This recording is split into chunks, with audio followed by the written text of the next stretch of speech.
ask you that is that a statement made by one of the commissioners was kind of startling in terms of talking about how a single instance can be in and of itself galvanizing, although I think to myself that this is hardly rise to the level of Adam Walsh or Amber Haven in terms of its importance.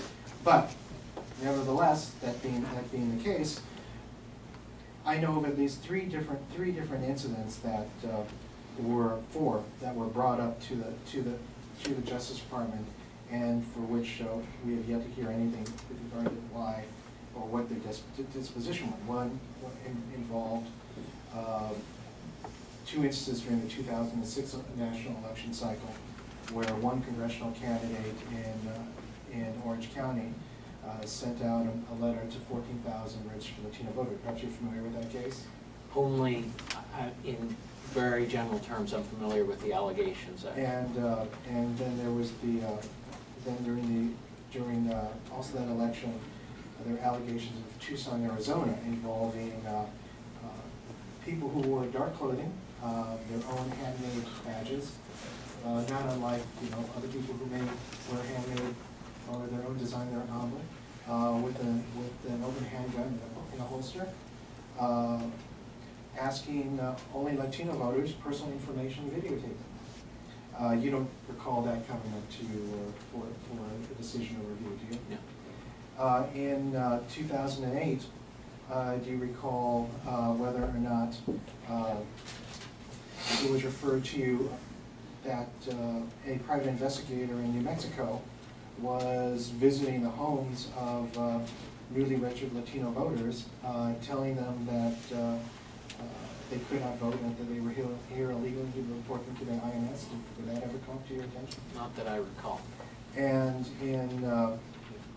and certainly when you were in the appellate division, you wouldn't have been aware of, during the mayoral election in Philadelphia in 2003, that there was many reports about folks in dark suits, dark vans, and clipboards driving around in predominantly African-American neighborhoods, telling people that they had to have all sorts of ID in which to vote, and if they didn't, they would go to jail.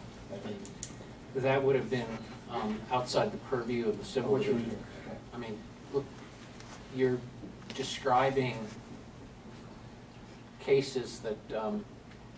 describing cases that justice never took. And some of them are, to me, are more egregious in that it involved serious intimidation with threats of jail time and other sorts of things, but apparently that is not enough for some commissioners in which to say it is a national issue. But I mean, I can't speak to cases that I haven't looked at. I understand. So that ends my next round. I have one more round left to go.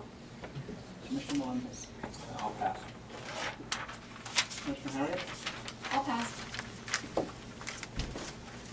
I may run out before Commissioner Yaki, but in your written statement, you regarding the kind of communications that were allowed under the then Mukasey memo, which we understand Attorney General Holder has said he's keeping in place, but I'm asking under your experience, you say, quote, under these rules, I think it is unlikely that DOJ would have consulted the White House regarding whether to reverse course in the new Black Panther litigation.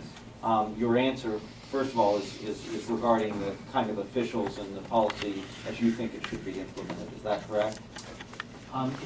Based on my understanding of the guidelines in the Mukasey memo. Sure.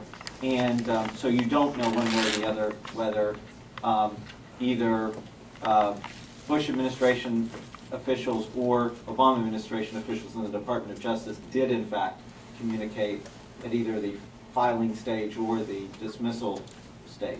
With respect to Bush administration officials, I have a vague recollection in some of the papers that I reviewed that there was a communication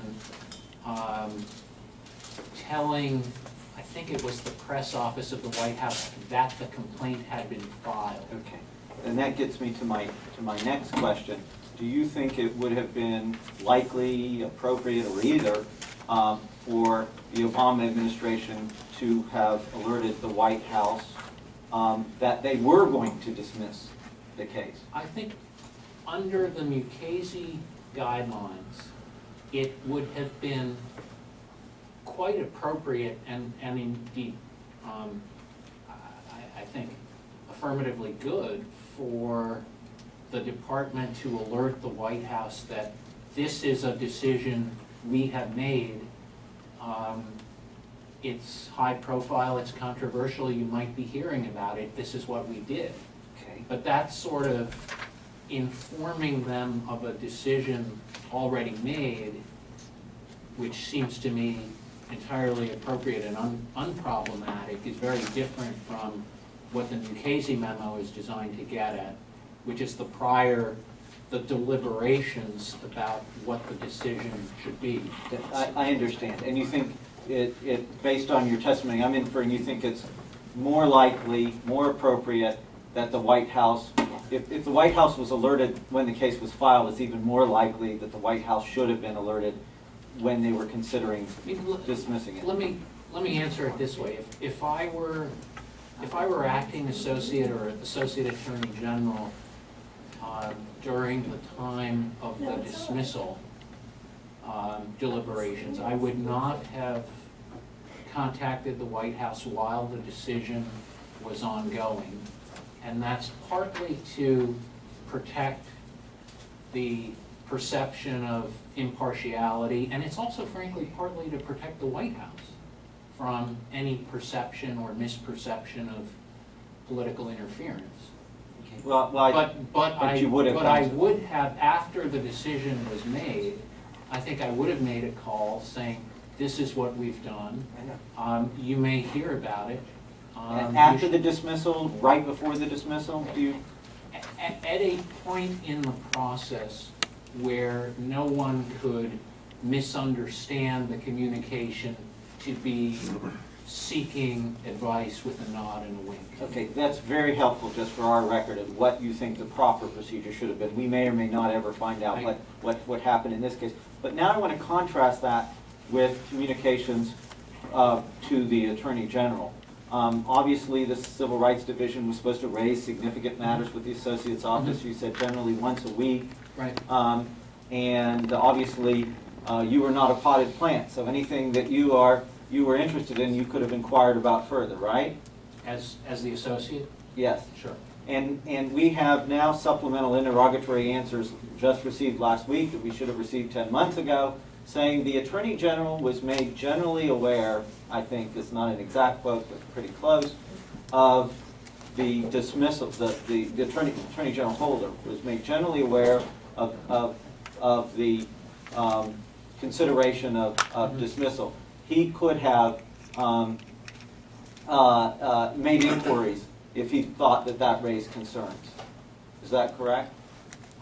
He's not a potted plant, in other words. No. He has authority to overrule. He has authority. He has every prerogative to do that. The question for him would be whether he wants to use his very limited time to drill down into a case like that. Correct, but you would not. Next round. Vice Chair Thurstrom? No, but if, I'm happy to, I'll just say no. Okay. Commissioner Kirschner? No questions. Commissioner Taylor? No questions.